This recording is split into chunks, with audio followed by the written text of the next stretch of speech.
자, 우리 기도하겠습니다. 하나님 앞에 엎드려 신음소리조차 낼 수 없는 죄인들, 하나님 우리에게 축복을 주시기 위하여 오늘도 또 이렇게 모여 우리 주님 앞에 예배를 올려드리게 해주신 그 은혜 진심으로 감사를 드립니다.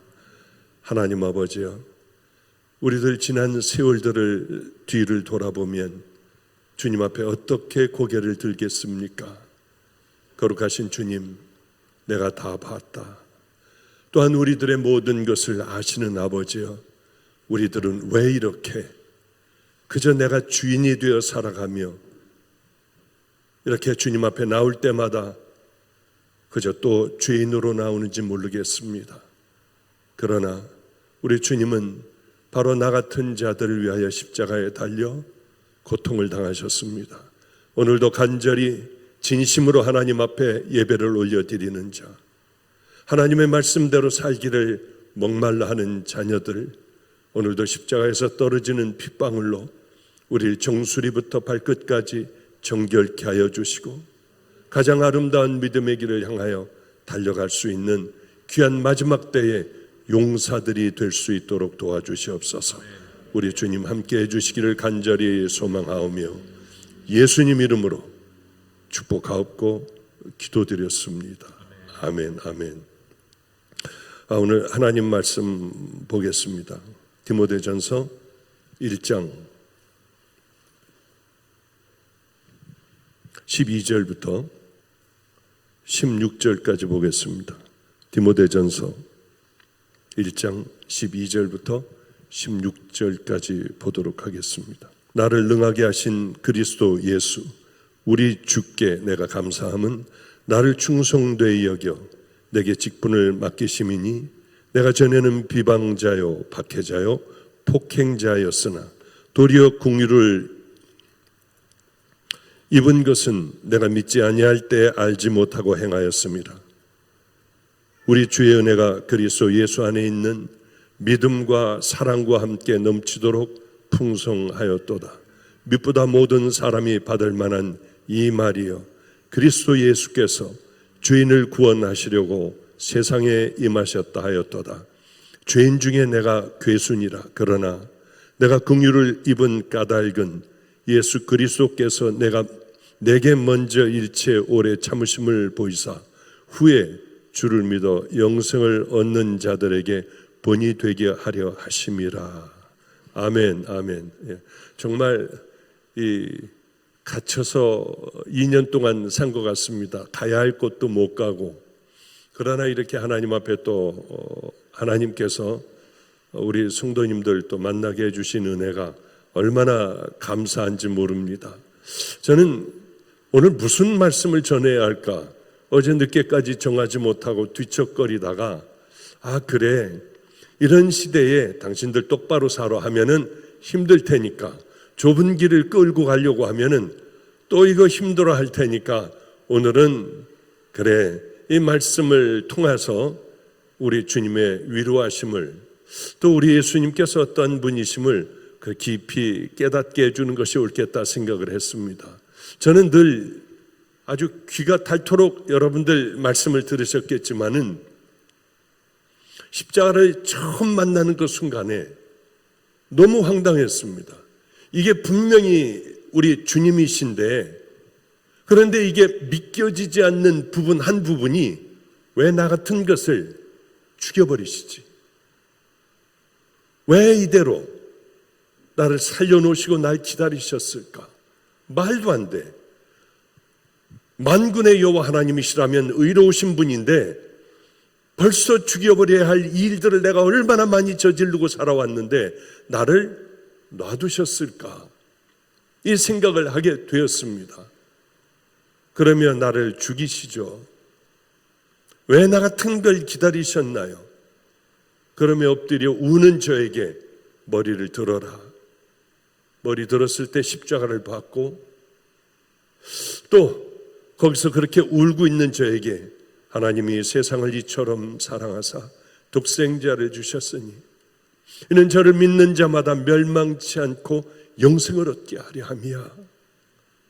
그 마음이 내게 들려왔을 때 저는 세상을 버리고 이제는 주의 종이라 하시니 주의 종의 길을 생명을 다해 걸어가겠다.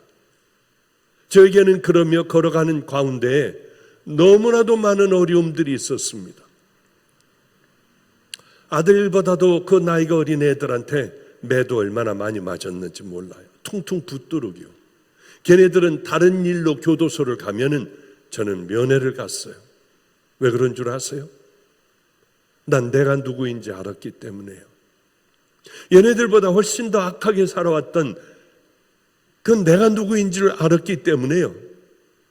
그리고 거짓말을 하고 또 있는 것 모든 것 다 그냥 신발까지 양복까지 와이셔츠까지 작은 라디오 하나 가지고 그렇게 기독교 방송을 즐겁게 듣던 그것까지 다 가지고 나가요.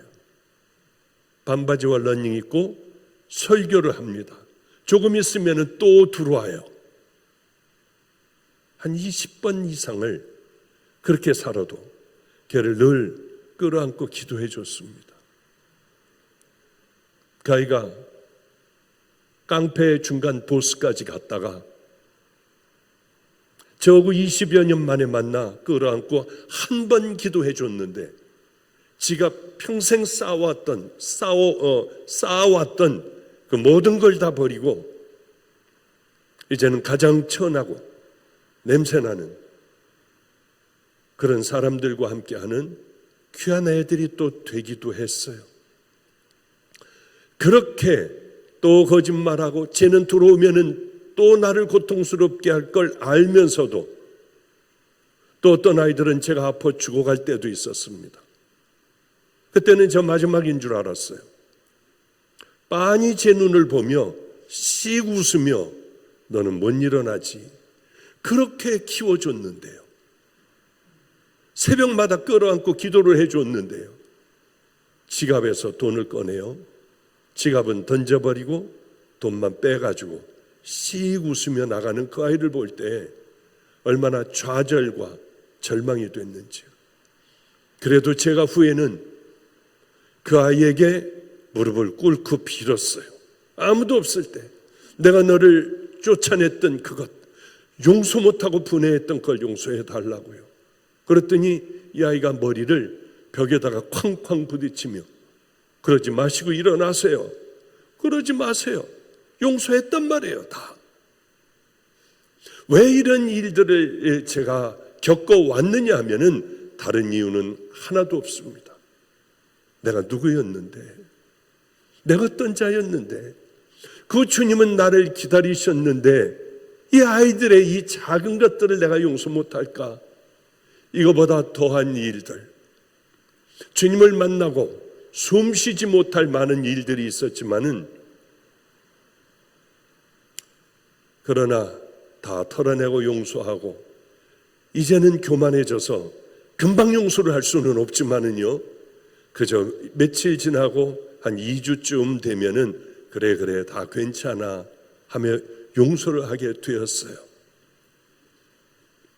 왜냐하면 주님은 제게 아직도 그저 넘어지고 질퍽거리는 저 같은 자에게, 두 법이 싸울 때에 늘 죄의 법 아래로 끌려가는 저 같은 자에게 손을 내미시는 그분임을 저는 깊이 알고 있기 때문에 누구를 용서 못하겠습니까? 누구를 정죄하고 누구를 비판하고 판단하겠습니까? 그런 예수님을 생각을 해보며 제가 예전에 한번 그런 예를 들은 적이 있습니다. 옛날에는 좋은 프로그램이 참 많았던 것 같아요. 학교 학생들 모아놓고 문제를, 그 학교에서 공부 잘하는 애들만 모아놓고 문제를 내는데 뭐 OX 문제로 해서 틀리는 애들은 빠져나가고 그 다 칠판에다가 답을 쓰고 올리면은, 그러면 이제 맞는 애들은 남아있고 틀리는 애들은 나갑니다. 마지막까지 남아 마지막 문제까지 맞히는 애들은 그 앞에 큰 종이 하나가 있는데 그 종을 땡 하고 울리는, 그러면 그 학교도 영광이고 이 아이 자신도 영광인 그런 아주 좀 건전한 프로그램이 있었습니다. 그런데 다들 그 벨을 울리면 얼마나 좋겠습니까? 벨 울리는 아이들은 많지 않아요. 지금 가만히 그 예전의 그 장면들을 생각을 해보면은 안타깝게 한 문제를 놓치고요. 그만 한 아이가 남았는데 그 아이마저 답이 고민을 하다가 뭐 썼는데 틀리게 됩니다. 그러면은요, 그때 많은 아이들이 뭐라고 하느냐면 괜찮아, 괜찮아 하고 괜찮다고 하는 거예요. 괜찮다는 의미가 뭘까? 너 최고로 잘했어. 여기까지 왔는데 너는 네 최선을 다한 거야. 그런 생각을 해보면은 그거 정말 좋은 프로그램이었고 이 아이들 마음은 참 귀한 마음이었다 하는 생각을 하게 됩니다. 나 다 이해해 너. 그래, 그거 모르는 거 나 다 이해할 수 있어. 용기 잃지 마. 그래도 너는 내 친구야. 너는 그래도 최고야. 이런 얘기 아니겠습니까? 그런데 우리 주님은 우리에게 늘 괜찮다고 하고 그저 일어나 다시 믿음의 길을 향해 걸어가려고 하면 그분은 우리에게 늘 괜찮아. 일어나. 저는 성경을 읽으며 어떤 부분이 제게 참 장점이라고 하면 장점일 수 있는 건데요. 가령 삭개오 얘기를 읽으면은 그게 눈에 펼쳐져요. 삭개오가 예수님을 만나고 떠오는 장면들, 감격을 하여 그동안 쌓아왔던 가지고 있는 모든 것 다 버리는 것, 돌아온 탕자 얘기, 세리, 레위, 마태 얘기, 또 우물가의 여인의 이야기라든가 가늠한 여인이 질질 그저 끌려와 이제 죽을 위기에 처했던 그런 것들이요 상상이 되고 그때 이런 그리움이었을 거야. 그때 주님은 이렇게 이런 표정으로 얘기하셨을 거야. 주님은 옷을 벗어 찢어지고 속살이 드러나는 여인을 가려주셨을 거야. 뭐 이런 생각을 합니다. 그래서 저는 절대 한 가지 남이 하는 다른 목사님들이 하는 것을 안 하는 것이 있는데 저는 이스라엘 그 성지 여행을 가는 것, 순례를 하는 것 이런 건 절대로 안 해요. 제 스스로가 안 해요. 왜? 다 내가 꿈꿨던 것들이 깨져버릴 것 같은 그런 마음과 두려움이 있어 눈을 감고 성경을 읽으면은 이때 이런 것들이 아니었잖아 할까봐 그렇게 많은 찬스가 있고 그렇게 모두 다들 가자고 하는데 아직 촌사람같이 한 번도 그거는 가보지 않았습니다. 근데 오늘은 잠깐 돌아온 탕자 얘기, 그저 여러분 아는 얘기 잠깐 하고 지나가죠. 탕자는 너무 바깥 세상과 친구들이 들려주는 이 술집에서 술 먹고 마음대로 놀고 하는 이런 것들을 꼭 한번 가보고 싶었습니다. 돈을 모아서는 안 되는 돈이었어요. 아버지에게 유산을 달라고 하죠. 여러분 다 아시는 것 같이 유산 달라고 하면 아버지하고 관계는 다 끊어져 버리는 거 아니겠습니까? 그것도 끊어져도 나는 가서 놀고 싶었습니다. 아버지가 주신 돈을 유산을 가지고 허랑방탕했다고 성경은 기록하고 있죠. 그리고 난 다음이 문제 아니에요. 그 다음을 생각을 안 하고 마음껏 창기와 함께 다 써 먹어버렸다고 했습니다. 허랑방탕했어요.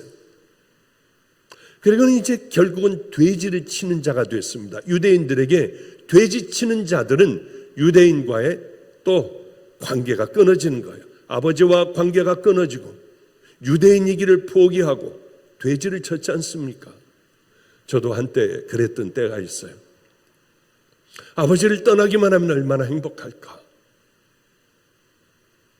공부도 지질이 못했고요.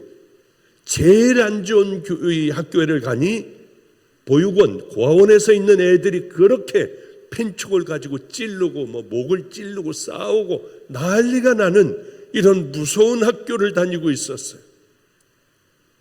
아버지를 떠나면 얼마나 좋을까. 이렇게 아버지한테 매도 안 맞을 거 아니야. 학교를 가면 학교에서 공부 못한다고, 또 무서운 애들에게 매도 맞고요, 집에 돌아오면 믿음이 없다고, 또 그렇게 참 혼나고 매맞고 하는 저에게는 그 시절이 있었습니다. 정말 공부를 이를 악물고 하고 저는 결국 아버지를 떠날 수 있는 서울에 있는 배제고등학교를 들어가게 되었어요. 할아버님은 종교교회 담임 목사님이셨고요, 할아버님 댁으로 저는 그 큰 종교교회의 사택 2층은 제가 쓸 수 있었습니다. 이렇게 위에 올라가서 딱 닫아버리고 콱 밀어서 잠궈 놓으면은 거긴 아무도 들어올 수 없는 저 혼자만의 공간이 되었어요. 아버지를 떠나니까 얼마나 좋았는지 몰라요. 왜냐하면 우리는 다 빡빡머리를 깎았는데 그 학교는 머리를 기르더라고요. 우리는 다 까만 교복을 다 그렇게 입었는데 거기는 카키색 바지에다가 파란색 교복을 입더라고요. 전혀 다른 아이들과는 달랐어요. 그리고 반드시 구두를 신어야 했습니다. 이 촌사람이 구두도 신고 가죽 가방을 들게 됐고요, 저도 멋쟁이들이 입는 교복을 입게 되었어요. 얼마나 행복했는지요. 그리고 바로 철조망 하나를 두고 이와 요거하고 같이 이게 맞닿아 있는 거예요. 점심 먹으면 슬슬 그리 가가지고 그저 수작 뿌리는 애들이 얼마나 많았는지요. 저는 그거는 수작 뿌리는 걸 잘 못하니까 끝나고 나면은 그 부근에 우유집이 있었습니다. 거기 앉아 있으면은 여자애들이 그렇게 들어오고 빵도 먹고 그게 그렇게 행복했어요. 광화문에서 저희 학교를 가려면 크라운 제과의 육교를 거쳐서 건너서 이화여고 앞을 건너서 앞으로 해서 그 경복궁 돌담길을 다 끝까지 가면은 이제 오른쪽으로 가면 우리 학교가 나와요. 때로는 가방을 들고 가다가 보면 쟤 괜찮다, 그지? 하는 여자의 소리를 듣고 얼마나 좋았는지 몰라요. 하여튼 그것뿐만이 아니라 크라운 제과에 가서 저를 가리키던 서울공과대학 다니는 형이 있었습니다. 그 형이 야야야, 나 오늘 시간이 없어. 미팅이 있는데 미팅이 너무 많이 있는데 크라운 제가 네가 나가. 형 제가 어떻게 나가요? 고등학생이. 아니야 이 교복 입어봐 하고 서울대 교복을 입혀주면은 그걸 입고 용돈 받는 재미에 그러면은 잠깐 크라운 제과에 가가지고 보면은 언니가 저를 보고 너무 좋아해요. 지금은 뭐 70이 됐으니까 이렇지만은 언니가 너무 좋아해서 빵도 사주고 뭐 우유도 사주고 막 사주는 거예요. 그 누나하고 같이 6개월을 지나 덕수궁 돌담길을 가면은 가다가요, 갑자기 누나가 팔짱을 끼면은 누나 몸이 여기에 닿으면은 숨을 쉴 수가 없겠더라고요. 그리고 곧 쓰러질 것 같은 마음이 드는 거예요. 이제 그만할게요. 알았습니다. 예, 본론으로 들어갈게요. 저도 여기에 그냥 빠져버렸어요. 옛날로. 그렇게 잘못될 땐 한 번씩 눌러줘요. 얼른 그러면 돌이킬게. 그래서 이제 탕자는 이 끝은 내야겠죠. 그죠? 예. 아버지를 떠나니까 얼마나 좋은지요. 담배를 피워요. 술을 사다 놓고 거기서 술 먹고 담배 피는데 너무 행복한 거예요. 그래, 사람이 이렇게 살아야 하는데 아버지와 함께 있다가는 마저 죽을 일들을 저는 혼자 있으니 시큰 술도 먹고 담배를 폈어요.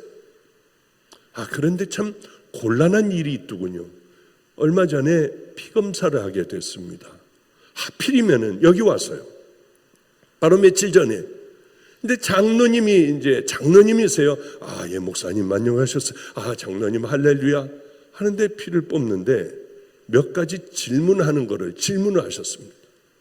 술, 담배는 하셨나요? 하는데 이게 괴로운 거예요. 안 했다고 할 수도 없고 했다고 할 수도 없고요.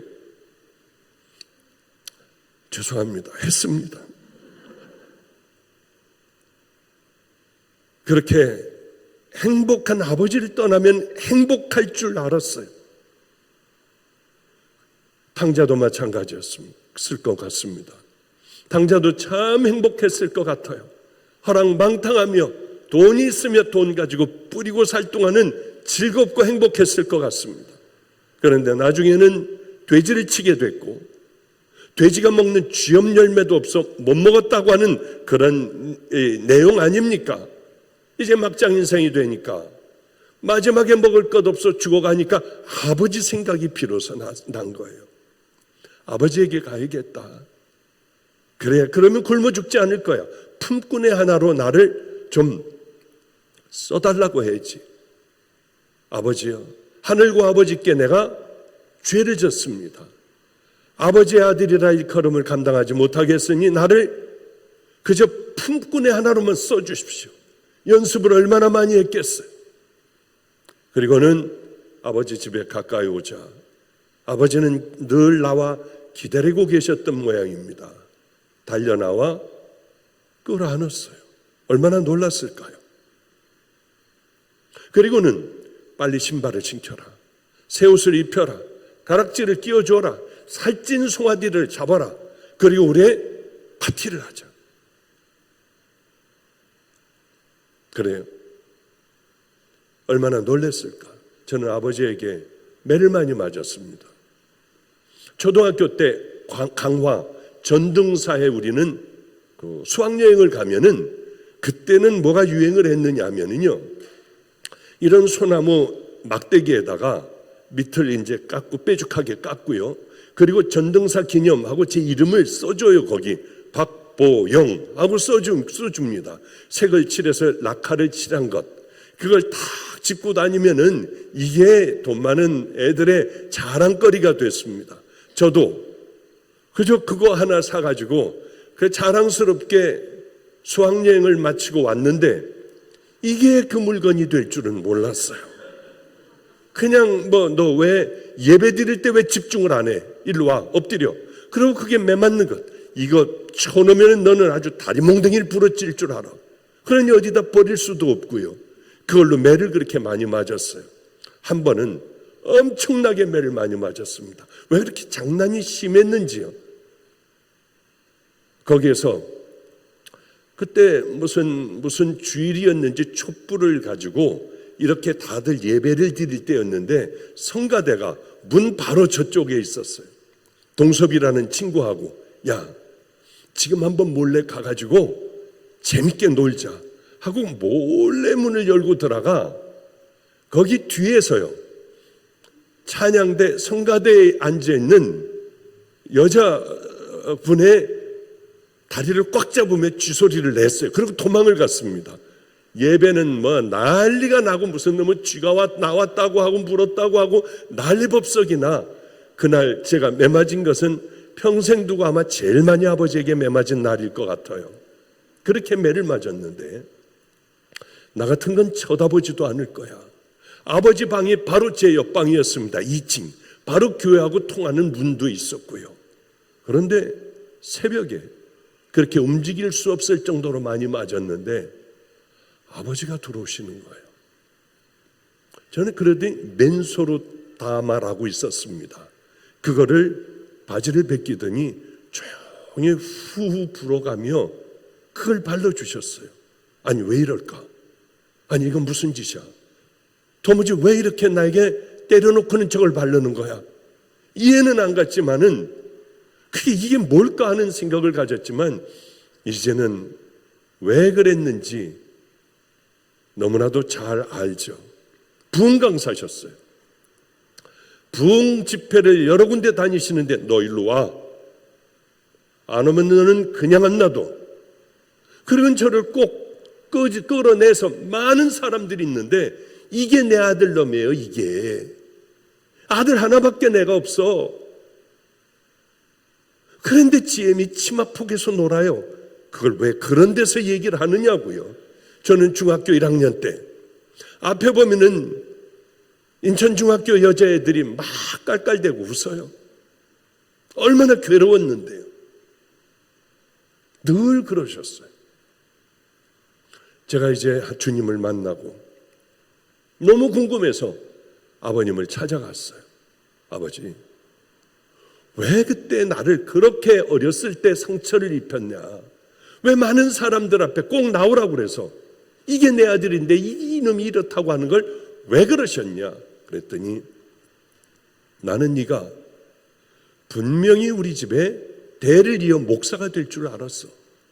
그러려면 많은 사람들 앞에서 당당하기도 하고 많은 사람들 앞에서 부끄러움도 이길 수 있고 너는 귀한 목사가 되길 내가 바라 너를 늘 앞으로 나오라고 하여 사람들 앞에서 네 얘기를 했는데 그렇게 속이 상했냐?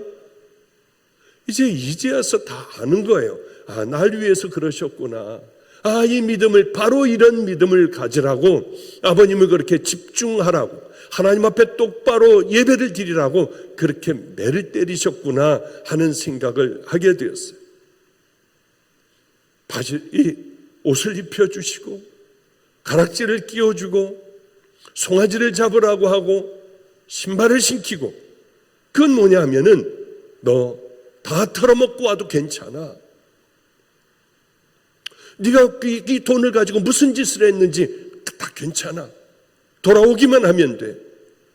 어떤 짓을 했는지, 넌 왜 돌아왔는지, 네 목적이 뭔지 그런 거 필요 없어. 괜찮아. 넌 내 아들이야. 이 아버지는 누굴까요? 성경에 왜 이 말씀을 기록했을까요? 다 돌을 들어 쳐 죽이려고 하는데 나는 너 정죄하지 않아. 그러나 한 가지, 다시는 죄 짓지 마. 이런 죄 다시는 짓지 마. 그리고 예수님도 정죄하지 않으셨어요. 우리가 이런 은혜를 입은 자녀들입니다. 괜찮아. 네가 어떤 더러운 악한 죄를 지었든지 나는 다 용서할 수 있어. 그러나 용서받은 지금서부터는 죄 짓지 마. 옛날같이 살지 마. 이제는 너는 죄 짓지 않는 것뿐만이 아니라 하나님의 기뻐하시는 그 일들을 하며 이제는 그 길을 한번 걸어가 봐. 뭐 그런 말씀 아니겠습니까? 그래요. 한 아이가 하나가 있었습니다. 이 아이들이 요즘 돌아오려고 하는 움직임들이 아주 많아요. 너무 악했어요. 그저 이 아이에게 매맞지 않은 아이는 우리 집안에 아무도 없었어요. 때려도 잔인하게 때리는 거예요. 이 아이를 보면은 제가 늘 끌어안고 기도를 해주는데 가끔 제가 여기서도 설교했을 거예요. 이 아이 앞이 다 썩었어요. 목사님, 이거 기도하면은 하나님께서 새 이빨 주시나요? 하나님이 하신다고 하면은요, 야, 그러면은 새 이빨도 주지. 그때서부터 이 아이는 죽어라고 기도했어요. 이빨을 붙들고 주야주야하며 기도했어요. 그런데 아무래도 저는 그런 믿음이 없었습니다. 저게 빠지고 아이들 유치가, 새로운 치아가 다시 날까? 제 동생을 찾아가 돈을 좀 빌려달라고 했어요. 이 아이는 뭐 그냥 됐다고 하며 안에서 돈을 잔뜩 갖다 줬지만은 그 아이 이빨 할 만큼의 돈만 가지고 와 치과에 찾아갔습니다. 이 아이 일을 좀 새롭게 하려면은 얼마나 드나요? 또 몇십만 원이 모자랐어요. 사실은 고아원에 있던 아이고 이 아이는 부모도 모르고 다 버려진 애입니다. 아, 그러십니까? 그러면은 해줘야죠 하고 이 아이에게 새 이빨을 해줬어요. 이 아이는 늘 웃지 못하고 얼굴을 이렇게 손으로 입을 가리는 아이였는데 어디서든지 환하게 웃는 아이가 되었습니다. 제 친구들에게도 봐, 이거 하나님이, 예수님이 이렇게 해주셨어. 너희들 예수 믿어. 그렇지만은 왜 얼마나 있다 금방 악한 곳으로 갔는지요. 너무 악하게 삶을 살아가기에 제가 그 아이에게 그랬어요. 너는 장님이 되거라. 내가 늘 집회도 끌고 다니고 평생 너와 함께 살 테니 너는 장님이 돼야 돼. 너무 속상해서요. 말도 안 되는 악한 죄들을 저지르고 다녀. 제가 그렇게 얘기를 했습니다. 어느 날 이 아이가 정말 말도 안 되는 일이 일어났어요. 목사님, 왜 눈이 뿌예요? 잘 안 보여요. 그러면서도 범죄하여 교도소를 가게 됐어요. 교도소장인가 어떤 분이 제게 전화가 왔습니다. 이 아이는 놔두면 완전히 장님이 됩니다.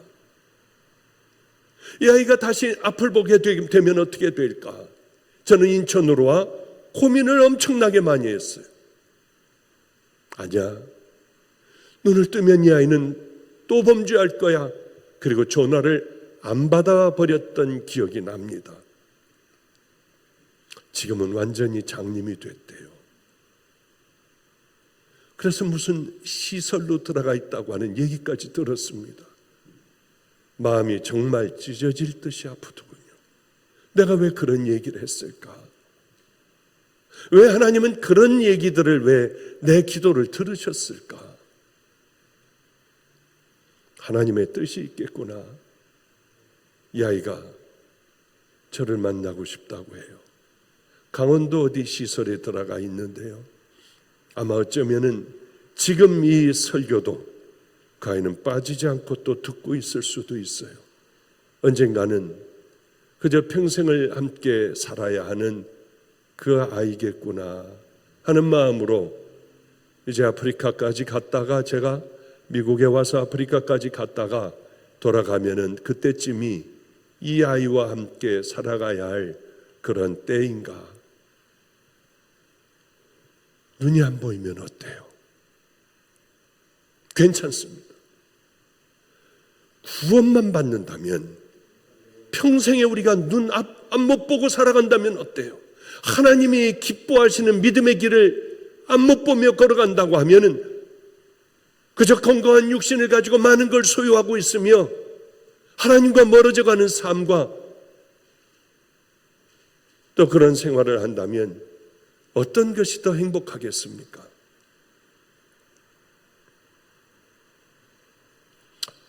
그래요. 우리가 아무리 큰 죄를 졌다 해도 사랑의 하나님은, 그래, 우리 제나미를 앞을 못 보게 하시고 그런 세월들의 고통스러운 세월들을 살아가며 주님을 찾고, 언젠가는 깡패의 그 중간 보스였던 그 아이가 내게 찾아와 이제는 가장 천하고 험한 노숙하는 사람들, 쪽방에 사는 사람들, 이 사람들을 치워주고 발 닦아주고 상처를 치료해주고 병원으로 데려가는 우리 한수 같은 아름다운 삶들을 다시 살아갈 수가 있겠구나 하는 생각을 하게 됩니다. 우리는 어쩌면은 여전히 그들을 향하여 손가락질할 수도 있어요. 그러나 하나님께서는 괜찮아. 자, 내 못자국 난 손 붙들고 일어나. 그 길 걸어가면 되는 거야. 이것에 모인 여러분들, 또 인터넷 성도들, 나 같은 건 안 돼. 이런 죄 가운데 있으니 안 돼. 해도 또 넘어지잖아. 가장 중요한 게 있습니다. 아무리 큰 죄를 지었다 해도 우리 주님은 괜찮아. 네가 일어나 그 길을 향하여 걸어갈 마음만 가지면은 괜찮아. 나는 다 용서해줘. 그리고 우리를 끌어 그 길을 향하여 걸어가게 하시는 분이 예수님이시고, 그 길을 걸어가는 사람들을 일컬어 성도라고 우리는 부르지 않겠습니까? 난 차별하지 않아. 네가 못 배웠던, 네가 얼마나 고통스럽든, 그렇지 않으면 그저 고통스럽지 않든 간에, 네가 많은 걸 가지고 있든 아니든, 네가 봉사를 많이 했든 아니면 봉사하지 않았든 괜찮아. 가장 귀한 건 네가 일어나는 거야. 내가 있잖아. 그런 것 아닐까요? 서론이 너무 길었습니다. 이제 본론으로 들어가야 하는데 걱정하지 마세요. 빨리 끝내드릴게. 오늘 사도 바울의 정말 아름다운 고백 아니에요, 이게. 최선을 다하여 하나님을 위하여 산다고 하는 것마다 하나님과 원수가 되는 일들이었습니다. 하나님께서 정말 그렇게 사랑하셨던 스테반을 죽이는 데도 앞장섰고요. 하는 것마다 하나님의 원수가 되는 일들을 하며 본인은 어떻게 생각했느냐? 나는 하나님 일 열심히 하고 있어. 이 가운데도 또 인터넷 성도들 가운데에도 이런 분들이 얼마나 많겠냐고요.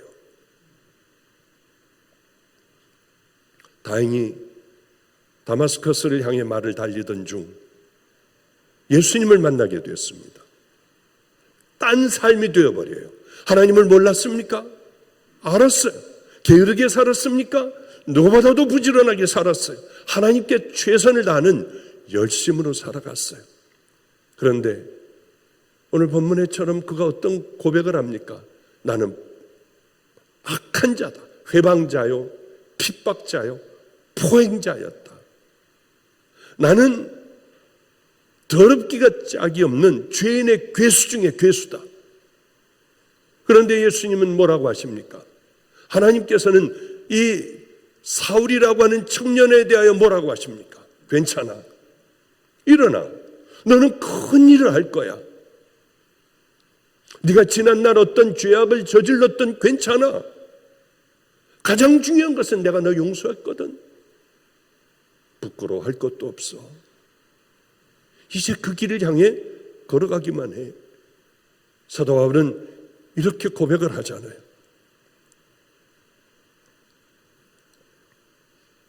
우리 주의 은혜가 그리스도 예수 안에 있는 믿음과 사랑과 함께 넘치도록 풍성하였도다. 이렇게 얘기하잖아요. 나 이런 자격 받을 사람이 아니야. 나는 이런 은혜를 받을 사람이 아니야. 우린 그런 생각을 자꾸 하게 돼요.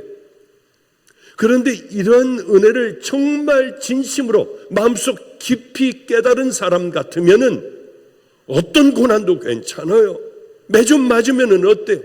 어떤 모욕과 수모도 다 당할 수 있어요. 어떤 고난도 빚진 마음 때문에 다 견딜 수 있는 것 아니겠습니까? 빚진 마음이요. 성도님들 혹시 그런 빚진 마음이 없습니까? 그렇기 때문에 이 시대의 교회는 이 모양 이 꼴이 됐어요. 죄송해요. 오늘 격려해 주려고 하다 또 나왔네요. 죄송해요. 이런 빚진 마음 때문에 우리는 생명을 다해 그 길을 향해 걸어갈 수 있는 것 아니겠어요? 이런 기도를 하세요. 하나님, 저에게도 사도 바울과 같은 빚진 마음을 주세요. 예수님이 내게 무엇을 하셨고 나는 어떤 자인가를 깨닫게 하여 주세요. 주 예수께 받은 사명, 그 은혜의 복음을 증거하는 일에는 난 내 생명도 아까워하지 않아. 난 그 믿음의 길을 걸어갈 거야. 제가 오늘 조성용 목사, 내가 어떤 예화를 들으면은 좀 성도들이 확 하고 깨달을 수가 있을까? 목사님, 그 왜 꼬리 뼈 맞으신 거 있잖아요. 그건 너무 많이 들었을 것 같은데. 그런데 제가 그런 생각했어요. 맞아. 지겹더라도 또 한번 들어보세요. 애들은 그렇게 말을 안 들어요. 늘 도둑질을 해요. 늘 칼을 가지고 나가서 이 칼로 찌르고 해요. 얼마 전에 여기 오기 바로 며칠 전에 그때 그 요만했던 애들을 데리고, 이제는 다 컸잖아요. 그 중에 선교사가 된 애도 있고 그 선교사 된 애 마침 들어왔길래 걔하고 그 깡패 중간 보스였던 북문판가 뭔가 하여튼 남문판가 수원 걔네들을 데리고 제가 잠깐 1박 2일로 강원도를 갔다 왔어요. 얘네들 너무 고생을 하니까. 왜냐하면은 얘네들을 어려서부터 노숙자들 섬기는 일을 하게 했습니다. 지금도 둘이 다니면서 열심히 해요. 그런데 우리 아이가 그 정태균 선교사가 한수 형, 나도 좀 가서 노숙자 좀 같이 섬기지 해서 바로 얼마 전에 이제 필요한 것들, 먹을 것들 잔뜩 가지고 가서 노숙자들 섬기고 쪽방에, 그 작은 쪽방에 죽어가는 사람들 병원 데려가고 이런 일을 하는데, 우리는 늘 그 일을 했거든요. 인천에 와서도 동인천 사람들을 늘 돌봤거든요. 그런데 어느 날 얘가 이제 이렇게 하다가 얘는 그 사역을 떠나게 되었어요. 그리고 다른 곳으로 가게 되었습니다. 그런데 며칠 전에 노숙자 사역하는 데 갔는데 그 사람들 몇 명이 살아있고 나머지는 다 죽었더래요. 저예요 하면서 마스크를 벗으니 노숙하는 사람들이 울더래요. 왜 이제 나타났어? 우리를 지켜줬었잖아. 벌써 15년이 지났잖아. 15년 동안 어디가 있었어? 그러면 울더래요. 다들 깜짝 놀랐대요. 정태균 선교사가 그 일들을 예전에 그렇게 열심히 할 줄은 몰랐던 모양이에요. 너무 고마워. 이 아이들을 데리고 1박 2일 동안 강원도에를 갔다 왔습니다. 그런데 얘네들이 차 안에서 얘기하는 게 재밌어요. 형, 5학년 때였잖아. 한 5학년 때였어. 걔는 뭐 초등학교도 못 나온 아이입니다. 형, 5학년 때였잖아. 형 깡패 되길 그렇게 원했잖아. 그런데 날 보고 야 일로 와봐 해서 자기 이제 뭐 3학년인가 4학년 때 이 한수를 따라갔대요. 내가 어떻게 하나 봐. 그런데 걔는 유난히 작았어요. 그리고 빼짝 말랐고 이렇게 밀면 넘어지래요. 칼을 가지고 고등학교 안법 고등학교라는 데 가가지고 이제 봐 내가 어떻게 하나 하더니 덩치 큰 형이 하나가 나오니까 이게 이렇게 까치발을 들어가지고 형 목에다가 칼을 갖다 대더래요. 목사님, 제가 목사님한테 칼 몇 자루 뺏긴 줄 아세요? 10자루도 넘게 뺏겼어요. 제발 이러지 말라고 하며 그때 기억이 새로워요. 그러면 애들 것들을 다 뺏기도 하고요.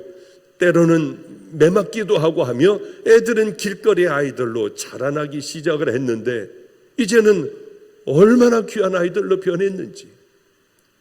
바로 얼마 전만 해도 잔인한 그 깡패들이요. 여러 아이들을 이 밑에 두고 그렇게 살아가던 아이였어요. 너는 나오게 되면 손 잘리거나 손가락 잘리거나 하지 않니? 목사님, 저는 이만큼 올라가 있어요. 이 밑에 애들 같지 않아요. 그리고 오산 백골하고 치면은 금방 나옵니다.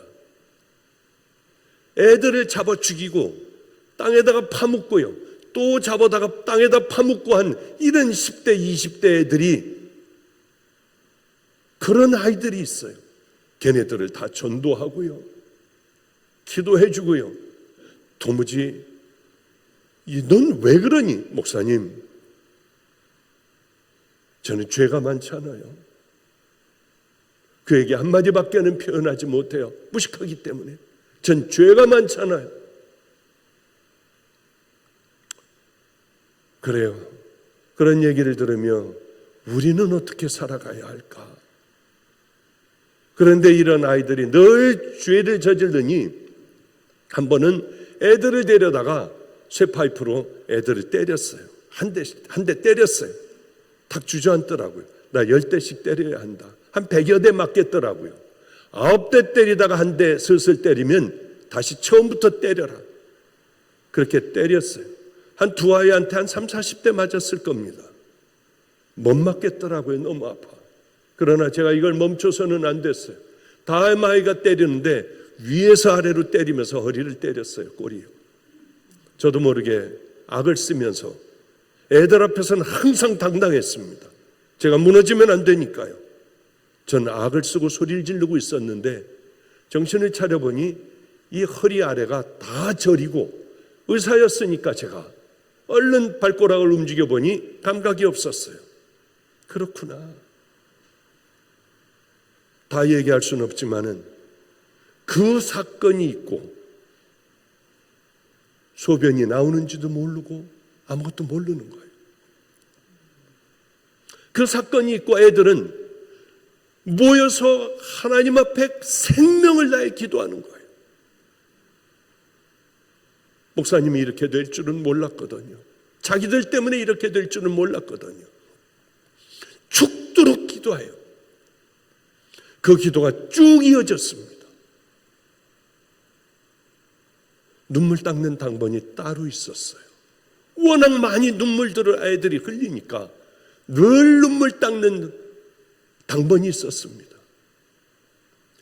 우리 교회에 이광진 목사라고 있는데 처음 와서 그 아이들이 기도하는 모습을 보고 쟤네들은 얼마나 많은 죄가 있길래 저럴까? 무서운 죄들을 졌다고 하는 어떻게 저 아이들이 저렇게 울며 기도할 수 있을까? 그래요. 전 너무 행복했어요. 기저귀 차고 있으면 되잖아요. 휠체어 타고 있으면 되잖아요. 애들이 거듭났는데요. 애들이 저렇게 하나님 앞에 눈물을 흘리며 기도하고 이제는 이 깊은 속에서 나오는 외마디 소리를 지르거든요. 그럼 목사가 됐지. 뭘 더 바라겠어요? 왜 그런 줄 아세요? 전 빚진 자이기 때문에요. 다른 이유 없었습니다. 빚진 자였기 때문에요. 하나님께서 내게 어떻게 해주셨는데 나 1만 달란트를 빚졌어요. 그걸 다 탕감해 주셨습니다. 그런데 이런 죄 용서함을 받은 자녀들이 그저 100데나리온 빚진 100만 분의 1도 안 되는 그 돈을 빚진 그 동관을 잡고 멱살을 잡고 돈을 내놓으라고 하며 돈을 안 내놓으니 옥에 가둬 쳐넣어버렸습니다. 이거 우리 아니에요 혹시요? 이 사실을 안 왕은 그 사람을 불렀어요. 10,000달란트를 다 가져와라. 아니면은 네 자녀들이고 네 아내고 다 종살이 시킬 거다. 너희가 각각 중심으로 형제를 용서하지 아니하면 내 천부께서도 너희에게 이와 같이 하시리라. 자, 이제 말씀을 좀 정리할게요. 두 형제가 있었습니다. 제 멘토는 하나님 다음이었어요. 얘네들은 절대 받지 말아라. 제 마음을 푹 찔릴 거다. 평생을 고통스럽게 얘네들 때문에 두 형제 때문에 고통당할 거다. 제가 그걸 다 참아내면 어떻게 됩니까? 얘네들은 귀한 종의 길을 걸어갈 거다. 너무 아팠어요. 너무 힘듭니다. 얘네 신학대학 4학년까지 감리교 신학대학 4학년까지 다녔어요. 지금도 진행 중이에요. 가장 고통스럽게 한 이 아이들이요. 그러나 저는 설교할 때마다 이 아이가 듣고 있겠지 어디선가. 하나님, 이 아이가 듣고 있으면 다시 찾아오게 해주세요. 약속하신 대로 그 종으로 만들 거예요. 그 아이하고 같이 있으면 괴로워요.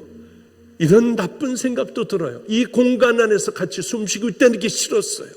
창문을 열어놓기도 하고요. 그만큼 괴로웠습니다. 저는 우리 아이들 중에 제가 제일 좋아하는 제일 어린 남자 녀석들에게 제 다리를 주물르게 해요. 그러면서 하늘나라 얘기도 해주고 너는 이렇게 자라나야 해. 저래야 돼. 근데 같은 공간에서 숨도 쉬기 싫은, 같이 숨을 쉬기 싫은 그렇게 괴로웠던 그 아이에게는 늘 제 다리를 주물르게 했어요. 그게 쉬운 게 아니더라고요. 10,000달란트 빚진 건 아는데 그게 어려운 거예요. 정말 싫어요. 제가 제 몸에 손 끝 하나 닿는 것도 싫지만은 늘 제 다리를 주물르게 해줬어요. 전 기도하는 거예요. 그러다가 어느 날 슬쩍 잠이 들게 됐는데 저도 모르게 이렇게 움찔하며 잠이 들었어요. 그러다 깼어요. 그저 가만히 눈을 감고 있는데 이 아이가 혼자 얘기를 하더라고요. 제가 자는 줄 알고. 목사님, 전 나쁘고 악한 놈이에요. 왜 이렇게 안 되는지 모르겠어요. 이제는 죽어도 목사님 힘들게 안 할 거예요. 혼자 다리 졸르면서 그 얘기를 하더라고요. 그 얘기를 듣는 순간에 이 안에 쌓였던 모든 고통들, 용서하지 못하는 그 찌꺼러기가 남아있는 것까지 싹 다 없어지더라고요. 하나님께서 우리가 죄 짓는 대로 우리에게 벌을 내리신다면 우리는 하루에도 수백 대씩 채찍을 맞아야 하고 몇 번씩 죽어야 할 겁니다. 그러나 이분이 우리에게 괜찮아 일어나기만 하면 돼, 그리고 아버지 집을 향해 걸어가면 돼, 다시 시작해보자. 하나님의 손까지도 놓쳐버리고 낙심할 때가 얼마나 우리에게 많이 있습니까? 아니야, 일어나면 이것이 네 끝은 아니야. 난 너 이해해. 이제 우리도 나를 아프게 한 사람에게 괜찮아라는 얘기를 할 줄 알아야 돼요. 내게 섭섭한 사람도 이제 괜찮아. 내게 불친절한 사람도 때로는 괜찮다고 어깨를 두드려 줄 수 있게 있어야 해요. 나를 가장 화나게 하는 사람, 미운 사람이 있잖아요. 그 사람들에게 그저 잠깐 쳐주고 어려움을 당할 때 그저 열심히 도와줄 수 있으면은 우리는 행복한 사람이 될 겁니다. 그 아프리카의 선교사 얼마 전에 카톡을 보내왔어요. 제가 한번 좀 읽어볼게요. 읽고 끝낼게요. 목사님, 내일은 할머님 생신이죠. 아프리카의 정선교사입니다. 작은 선물을 좀 보냈어요. 내일 도착할 거예요. 지난주 설교에 할머님이 위독하셨다는 말씀에 마치 빛이 갑자기 사라져버린 불안과 두려움이 몰려와 얼마나 마음이 아팠는지 몰라요. 얼마 전에 저희가 공사하고 있는 삼부루에 투르카나족과 마찰이 있어 9명의 사람들이 죽였어요. 이틀 전에는 케냐 선교사님 2분이 코로나로 같은 날에 소천하셨고요. 그래서 얼른 박종렬 목사님께 전화드려 안부 여쭙고 위로해드렸습니다. 다른 동료 선배 선교사님들이 소천하셨다는 소식이 점점 들려오기 시작을 해요. 이별에도 좋은 이별, 아쉬운 이별, 가슴 아픈 이별, 아름다운 이별이 있듯이 적어도 내 마음에 용서하지 못한 사람, 미워하는 사람 없이 이별하는 게 가장 아름다운 이별이 아닐까 하는 개인적인 묵상을 오늘 했습니다. 할머님이 안성에 오셔서 설교도 해주시고 옥산 주공 부엌에서 설거지도 하시고 그 어릴 적 기억의 정들이 아직도 가슴 설레임으로 남아있다는 게 너무나도 신기해요. 철없고 무지한 우리들에게 테레사 수녀 같은 분이 잠시 왔다 가셨기 때문이에요. 세월이 지나도 박 목사님도 할머님도 그 마음, 그 인격 그대로 살아가시는 모습에 인생을 이렇게 용서하며 살아가야겠다 하고 늘 제 마음과 삶에 스스로 도전하고 스스로 제게 회초리를 들기도 합니다. 이 세상은 꽃과 같이 지나가지만 목사님께서 주신 말씀들, 또 선포하시는 말씀들 하나님께서 꼭 붙들고 지켜주실 거예요. 대충 이런 이야기였어요. 그런데 적어도 내 마음에 용서하지 못하는 사람, 미워하는 사람 없이 이별하는 게 가장 아름다운 이별이 아닐까. 이놈도 다 컸구나. 이제 귀한 사역을 마음껏 달려가며 하겠구나 하는 생각을 했습니다. 성도님들, 내가 누구인가 깨닫고 알고 주님께서 내게 무엇을 어떻게 해주셨는가 알고 힘들지만은 그래도 억지로 확 한번 해버리는 거예요. 작은 것서부터 또 확 해버리고, 그렇게 확 해버리고 하면은 어느 날인가 그것이 모여 우리도 예수님의 귀한 자녀들이 되어가고 또 우리들의 인격도 예수님 닮아가는 아름다운 그러한 인격이 될 겁니다. 이곳에 있는 함께 지어져가는 교회 성도님들, 또 인터넷 성도님들, 우리 일어나 다시 주님 붙들고 괜찮아, 나 다 이해해, 그러나 이제서부터 한번 일어나 걸어가자 하시는 주님의 말씀에 귀 기울이고 다들 일어나셔서 그 길을 향해 함께 걸어가는 귀한 성도님들 되시기를 주님의 이름으로 축복합니다. 기도하겠습니다. 거룩하신 주님, 또 하나의 설교가 되지 않기를 소망합니다. 우리 성도님들 하나씩 다 결단하게 하여 주시고 우리 주님 원하시는 기쁨의 그 길을 향하여 달려가는 귀한 자녀들 되게 하여 주시옵소서. 이 시간 함께 해주심을 믿고 감사드리며 예수님 이름으로 기도드렸습니다. 아멘.